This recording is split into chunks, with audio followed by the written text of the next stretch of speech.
আসসালামু আলাইকুম ওয়া রাহমাতুল্লাহি ওয়া বারাকাতুহু। স্বাগতম আপনাকে আইসিটি জগতে। আজকে আমাদের আইসিটির 10ম ক্লাস। গত পর্বে আমরা টেবিল ক্লাস করেছিলাম, প্রবলেম সলভের 4টা প্রবলেম সলভ করেছিলাম। আজকে আমাদের 5 নাম্বার প্রবলেম থেকে শুরু হবে। আমরা চাইবো যে 12টা টেবিলই আজকে শেষ করে দেওয়ার, ঠিক আছে? যদি আপনাদের টেবিলে বা কোনো জায়গায় সমস্যা হয় দয়া করে জানাবেন, তাহলে আমি বুঝতে পারবো যে কোথায় সমস্যা হচ্ছে বা আমার বোঝাতে আমাকে আরও কীভাবে বোঝালে আপনারা সহজে বুঝবেন। যদি আপনারা প্রশ্ন করেন তাহলে আমি সহজে বুঝতে পারবো যে আমাকে এইভাবে বোঝাতে হবে, তাহলে আপনারা আরও ভালোভাবে বুঝবেন। আমি এখন যেভাবে বোঝাচ্ছি যদি না বুঝেন তো আমি অন্যভাবে বোঝানোর চেষ্টা করব, ঠিক আছে? তা আজকে আমরা 5 নাম্বার টেবিল দিয়ে শুরু করব। প্রথমে আমরা আমাদের কোড এডিটরে চলে গেলাম। এই পর্যন্ত ছিল আমাদের 4 নাম্বার।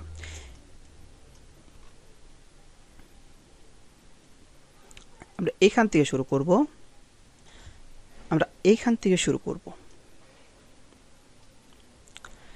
আমরা একটা টেবিল ট্যাগ নিয়েছি। টেবিল ট্যাগে আমরা জানি যে টেবিল ট্যাগ নিলে বর্ডার নিতে হয়, কারণ চারদিকে বর্ডার আনতে হবে। এই কারণে স্টাইল হলো অ্যাট্রিবিউট বা সিএসএস অ্যাড করার জন্য, এটাকে ডিজাইন করার জন্য আমরা স্টাইল অ্যাট্রিবিউট ব্যবহার করি। এটা ব্যবহার করে আমরা অনেক কোড এখানে লিখতে পারি। এটার মাধ্যমে যে কোনো ধরনের আমরা ওয়েবসাইট তৈরি করতে পারবো এটা ব্যবহার করে। হ্যাঁ, জাস্ট এই কয়েকটা কোডটা মনে রাখেন, ভালো হবে। তাহলে স্টাইল অ্যাট্রিবিউট ব্যবহার করে আমরা বর্ডার কলাপস এর একটা প্রপার্টি, আর কলাপস হলো একটা ভ্যালু, এটা ব্যবহার করলে আমাদের বর্ডারটা সিঙ্গেলে আসবে। আর ওয়েট ব্যবহার করেছিলাম আমরা, কারণ আমরা একটা স্ট্যান্ডার্ড সাইজের চেয়েছিলাম, এই জন্য এটা আমরা ব্যবহার করেছিলাম। আরেকটা কী ব্যবহার করি আমরা, টেক্সট অ্যালাইন সেন্টার ব্যবহার করি বা লেফট রাইট ব্যবহার করতে পারি। এতটুকু আমরা ব্যবহার করি, ঠিক আছে? সো আমাদের টেবিল পর্যন্ত এই পর্যন্ত শেষ। এখানে আমরা কী করি, রো নিয়ে কাজ করি। এখন আমরা আমাদের টেবিলে চলে যাচ্ছি। এই টেবিলটাতে কি দেখতে পাচ্ছি আমরা কোড করার আগে আমরা কী দেখতে পাচ্ছি সেটাকে আমরা আইডেন্টিফাই করে নিই। এই জিনিসটা দেখতে পাচ্ছি টেবিলের উপরে, এটাকে আমরা যে কোনো কিছুতে আনতে পারি, বাট টেবিলের ক্ষেত্রে এটা আনতে হয় টেবিল ক্যাপশন দ্বারা বা ক্যাপশন দ্বারা। টেবিল ক্যাপশন না, ক্যাপশন ট্যাগ দ্বারা। টেবিলের ভিতরে ক্যাপশন ট্যাগ ব্যবহার করে এইটা লিখলে এটাকে ক্যাপশন হিসেবে কাউন্ট করা হয়, ঠিক আছে? তাহলে এটা আমরা বুঝতে পারলাম। এরপর আমরা আসছি এইখানে, দেখলাম যে এটা পুরাটা আমার একটা রো। এই একটা রোকে কয়টা কলমে ভাগ করা হয়েছে? 2টা কলমে ভাগ করা হয়েছে। পুরাটা একটা রো কিন্তু 2টা কলমে ভাগ করা হয়েছে, কোনো সমস্যা নেই। কিন্তু আমরা একটা জিনিস জানি যে এইখানে আমরা রো এবং কলাম সম্পর্কে জানতে হলে এটা দেখতে হবে যে আমাদের সর্বোচ্চ কয়টা কলাম রয়েছে। এই দিকে আসেন, এইখানে দেখেন এখানে সর্বোচ্চ কয়টা কলাম আছে সেটা আমরা বুঝতে পারবো। 1টা 2টা 3টা 4টা, মানে 1 2 3 4 5, 5টা কলাম আছে, সর্বোচ্চ 5টা।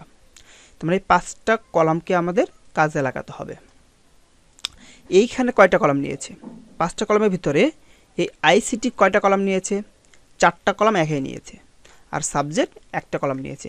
তার মানে আমি যখন এই কাজটা তৈরি করব, এই রোটা তৈরি করব, এই রোয়ের ভিতরে যখন আমি টেবিল ডাটা নিব না, এই ক্ষেত্রে আমি কিচ্ছু করব না। এই টেবিল ডাটা অর্থাৎ 1 নাম্বার টেবিল ডাটা সাবজেক্ট ডাটাকে আমি কোনো চেঞ্জ করব না। যখন আমি 2 নাম্বার ডাটাটা নিব, এই ডাটাটাকে নিব, হ্যাঁ, সাবজেক্ট ডাটা হিসেবে আমরা ডাটা হিসেবে আইসিটি নিব না, এই ডাটাতে আমরা কল স্পান 4 করে দেব। তাহলে আমাদের এই আইসিটি 4টা ঘর পরিমাণ জায়গা নেবে, অর্থাৎ এইভাবে 1টা 2টা 3টা 4টা কলামের জায়গা একাই নিয়ে নেবে, ঠিক আছে? তাহলে আমরা কী ব্যবহার করব? Call span 4। ওকে, এরপর কি আর কোনো চেঞ্জ আছে এখানে? না, এখানে কোনো চেঞ্জ নেই। জাস্ট এখানে আমরা পরবর্তী একটা রো নিব, এই রোটা কাজ শেষ হয়ে গেলে পরবর্তী একটা রো নিব, এরপর আমরা রোর ভিতরে ডাটাগুলো ইনপুট করে দেব, তাহলে হয়ে যাবে। এখানে কি কোনো ঘর কি দেখেন, এখানে কোনো রো বা কোনো কলাম কি ডাবল বা 2টা ঘর মিলে একটা হয়েছে বা এভাবে 2টা ঘর মিলে কি একটা হয়েছে? না, এখানে কোনো পরিবর্তন নেই, যেমন আছে তেমনই থাকবে। এইখানে কোনো পরিবর্তন নাই, যেমন আছে তেমনই থাকবে। এখানে কোনো পরিবর্তন নাই, যেমন আছে তেমনই থাকবে।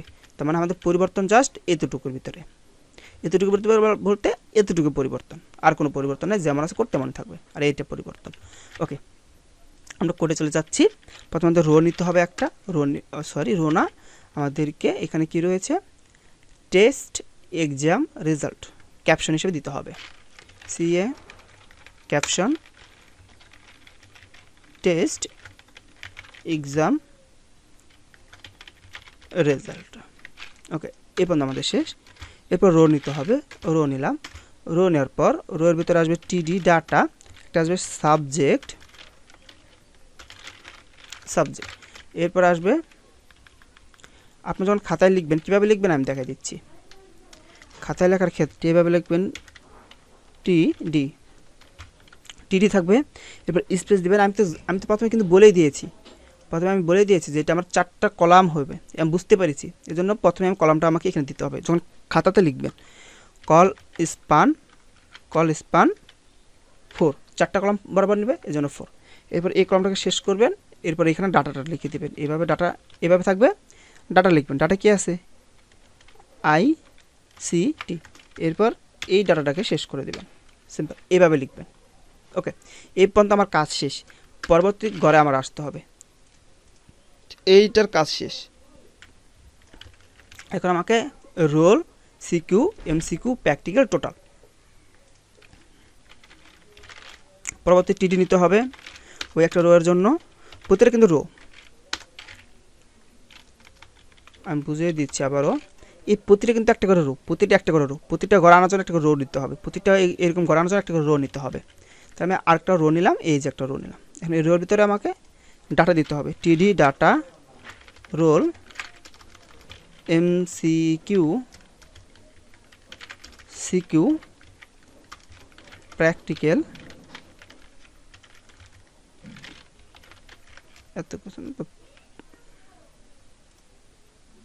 প্র্যাকটিক্যাল এবং টোটাল।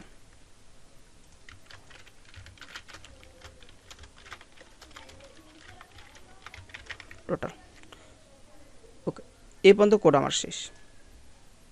এটাকে আমি রান করে দেখাচ্ছি যে কেমন হচ্ছে।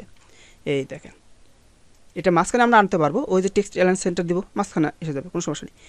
এরকম হয়েছে কিনা, 4টা ঘর মিলে হয়েছে কিনা, সিম্পল এরকম হয়েছে না, এরকম হয়েছে। এখন এইগুলো তো সব একই, এখানে ঘরে কি কোনো চেঞ্জ আছে, কোনো চেঞ্জ নেই। জাস্ট আমরা রোল বসাবো, MCQ বসাবো, মানগুলো বসাবো, জাস্ট মানগুলো বসাবো। দ্বিতীয় রো নিতে হবে, এই দ্বিতীয় রো নিলাম, মান বসাতে হবে টিডি। মানে এখানে কীরকম আছে, মানে আছে 1001, 45, 23, 24, 92।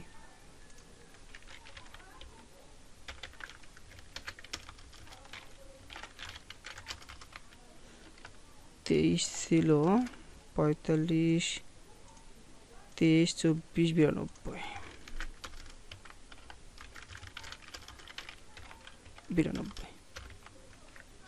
রান করি, এই সুন্দর করে বসে গিয়েছে।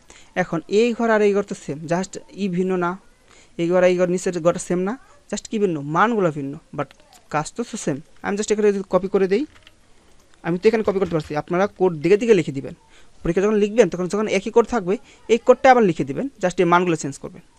ঠিক আছে, মানগুলো চেঞ্জ করে দিবেন, 42, 21, 23, 86।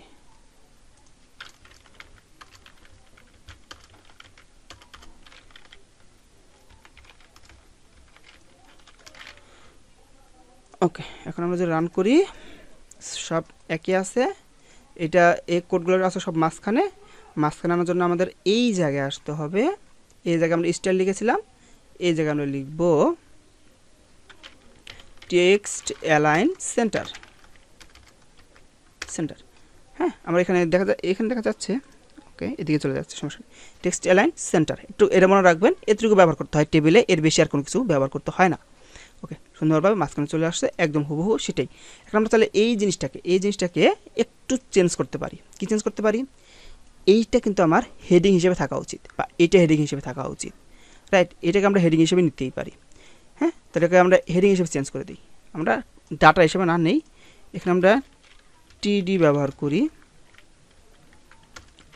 তাহলে এটা আমাদের সুন্দর দেখা যাবে। আমরা তাহলে নিচেরটাকে টিডি ব্যবহার করতে পারি। এখন এখানে টিডি ব্যবহার করেছি কিনা আমরা দেখতে হবে। সুন্দরভাবে হয়েছে। ওকে, এটা সুন্দর হয়েছে। যদি এখানে টিডি ব্যবহার করাম, টিডি ব্যবহার করবো, পরবর্তী বলে দেবো, ঠিক আছে? বাট এটা টিডি ব্যবহার করতেই হবে। টেবিল হেডিং হিসেবে সুন্দর দেখা যাচ্ছে এখন, ঠিক আছে? সুন্দর দেখা যাচ্ছে। তো আমাদের 5 নম্বর টেবিলটাও শেষ। যদি কোনো প্রশ্ন থাকে জিজ্ঞাসা করবেন। এখন আমরা 6 নম্বর টেবিলটা দেখব। ঠিক আছে, 6 নম্বর টেবিলে কি করতে হবে এখানে আমাকে বলাই আছে, আমাকে হিন্স দিয়ে দিয়েছে, ঠিক আছে। প্রথমে এখানে আমাকে দেখতে হবে কি কি আছে, 6 নম্বর টেবিলে কি কি আছে সেটা দেখতে হবে। প্রথমে একটা রো আছে, এই রোতে একটাই কলাম, পুরোটা একটা রো একটা কলাম। দ্বিতীয় রোতে 3টা কলাম আছে, তারপরেও 3টা কলাম আছে, আরেকটা রো, তারপরটাতেও 3টা রো, একটা রোতে, তারপর রোতে 3টা কলাম, তাহলে 1টা 2টা 3টা 4টা 5টা রো রয়েছে, আর সর্বোচ্চ 3টা কলাম আছে। সর্বোচ্চ কলাম কয়টা? 3টা। প্রথম ঘরে কি করা হয়েছে, প্রথম ঘরে আমাকে নিতে হবে কি, প্রথম ঘরে আমি টেবিলের পর নেব টি আর টেবিল রো, এরপর এখানে আমাকে লিখতে হবে টিডি দিয়ে একটা লাইনে লিখবো, এটা এসব একটা লাইনে লিখবো, লেখার পর আমাকে এখানে কাজ করতে হবে কল স্পান 3। কেন 3? কারণ 1টা 2টা 3টা কলাম পরিমাণ জায়গা একাই দখল করেছে, 3টা কলাম পরিমাণ জায়গা একাই দখল করেছে, এজন্য কল স্পান 3 দিতে হবে। আর নিচেরটাও সেম কাজ করতে হবে, আর বাকিগুলো কোনো চেঞ্জ নাই, সব একই থাকবে। চেঞ্জ কোথায় আছে, এই জিনিসটা দেখেন, এই 1 লেখাটা লেফটে আছে, 4 লেখাটা মাঝখানে আছে, 7 লেখাটা রাইটে আছে। তো এইটাকে আমরা দিব, এটা টিডি ভিতরে না, টি আর না, এই রোটাকে আমরা টি আর এ লিখব অ্যালাইন লেফট। এটাকে এই টি আর, যখন আমরা টি আর লিখব না, এই টি আর এর এই জায়গাতে আমরা অ্যালাইন লিখব, অ্যালাইন লিখব। এখানে অ্যালাইন লিখে এখানে লিখে দেবো সেন্টার, এখানে লিখে দেবো রাইট, তাহলেই আমার কাজ হয়ে যাবে। কিভাবে করতে হয় আমরা দেখি, ঠিক আছে। ওকে, এটা কোথায় আছে? সেন্টারে আছে। এখন আমরা এটাকে সাজিয়ে নিই। এখন আমরা একটা কাজ করি যে আমরা তো এইখানে আমরা তো আগেরটাতে টেক্সট অ্যালাইন সেন্টার ব্যবহার করেছিলাম, এখানে কি সেম জিনিসটা ব্যবহার করতে পারবো না? এখানে দেখেন, এখানে প্রত্যেকটা জিনিস কিন্তু সেন্টারে নাই, এটা রয়েছে সেন্টারে, এটা রয়েছে লেফটে, এটা রয়েছে সেন্টারে, এটা রয়েছে রাইটে, আর এটা রয়েছে সেন্টারে। তার মানে আমার প্রত্যেকটা রোকে আলাদা আলাদাভাবে অ্যালাইন লেফট সেন্টার রাইট করতে হবে। ওকে, এজন্য আমরা আমাদের কাঙ্ক্ষিত এই টেবিল স্টাইল ট্যাগে এইখানে আমরা টেক্সট অ্যালাইনটা ব্যবহার করব না, এটা আমাদের বুঝে নিতে হবে। আমরা চাইলে টেক্সট অ্যালাইন ছাড়াও আমরা এই কাজটুকু করতে পারি, সেটা আমরা পরে দেখব, ঠিক আছে। এটা আমরা এখন এভাবে শিখি, এভাবে লিখলেও কোড কাটা দেওয়ার কোনো কারণ নেই। এটা একটা ভ্যালিড কোড, ইনভ্যালিড না, এটা ভ্যালিড, ঠিক আছে। এটা কাটা দেওয়ার ক্ষমতা নেই, আমরা চাইলে এটাকেও ব্যবহার করতে পারি, এর ভিতরে সমস্যা নেই। আমরা এখানে লিখি কোডটা। প্রথমে টি আর নিতে হবে, নেওয়ার পর আমাকে কোন ঘর তৈরি করতে হবে? এই ঘরটা তৈরি করতে হবে। এখানে আছে অ্যালাইন লেফট সেন্টার রাইট, আমাকে বলে দেওয়া হয়েছে যে অ্যালাইন আমরা লেফট ব্যবহার করবো, সেন্টার ব্যবহার করবো, রাইট ব্যবহার করবো, জাস্ট আমাকে হিন্স দিয়ে দিয়েছে। টিডি আছে অ্যালাইন সেন্টার রাইট।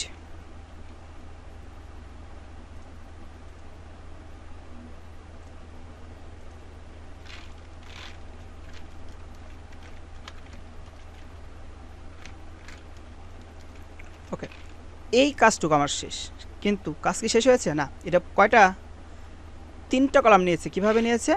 একটা কলাম, 2টা কলাম, 3টা কলাম, তাহলে 3টা কলাম আসতে তো কল স্পান ব্যবহার করতে হবে। কোথায়? এই জায়গায় কল স্পান 3। এটা কাজ শেষ, এই রোয়ের কাজ শেষ। এখন এই দ্বিতীয় রোটা আমরা ব্যবহার করব, পরীক্ষা আমরা কীভাবে লিখবো? সিমভাবে এখন লিখবো, ঠিক আছে। এটা কোথায় আছে? লেখাটা লেফটে আছে না? লেফটে আছে। প্রথমে আমরা এখানে ব্যবহার করব টি আর, এই যে আমরা এইভাবে খাতায় লিখব টি আর, এরপর লিখব অ্যালাইন অ্যালাইন, লেফটে আছে না? সবগুলো লেফটে আছে, জন্য লেফট। এরপর এটা শেষ করে দিয়ে আমরা কোডটা লিখব। এখানে আমরা টিডি লিখব, কি আছে এখানে আমার? 1 2 3,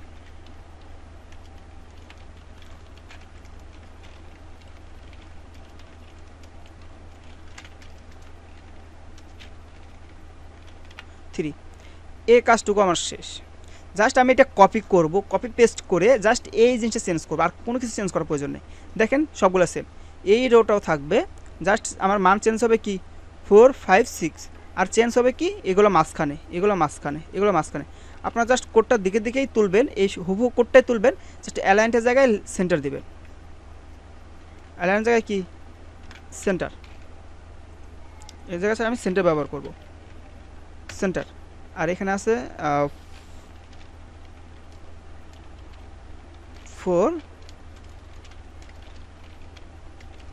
5 6 6। পরবর্তী কোডটা সেম, 7 এটাও সেম, এই গটাও সেম, জাস্ট এটা আছে রাইটে, এগুলো আছে রাইটে, রাইটে সবগুলো সেম থাকবে, সেম কোডে লিখবো, জাস্ট আমার অ্যালাইনটা রাইট করে দিব।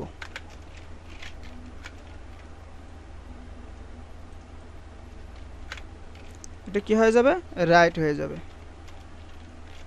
রাইট।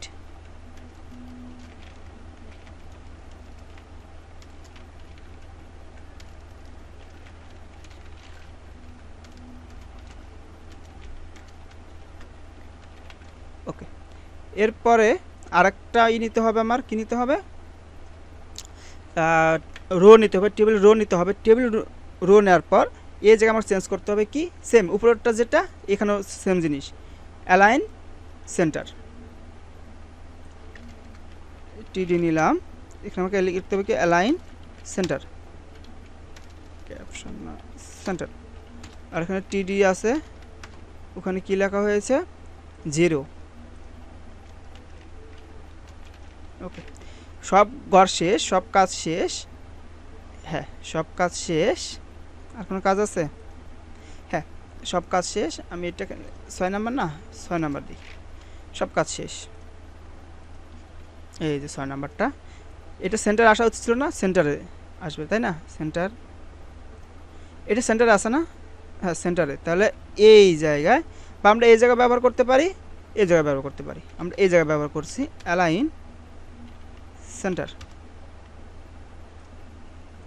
এই যে সুন্দর, যেরকম আছে এরকম, এটাকেও সেন্টার ব্যবহার করতে হবে, সেন্টার ব্যবহার করেছি। ও এই জায়গায় কিন্তু আমরা ব্যবহার করি নাই, এই যেটা আলাদা ঘর আসছে এটা কিন্তু আমাদের এটার মতো ব্যবহার করতে হবে কি, কল স্পান ব্যবহার করতে হবে।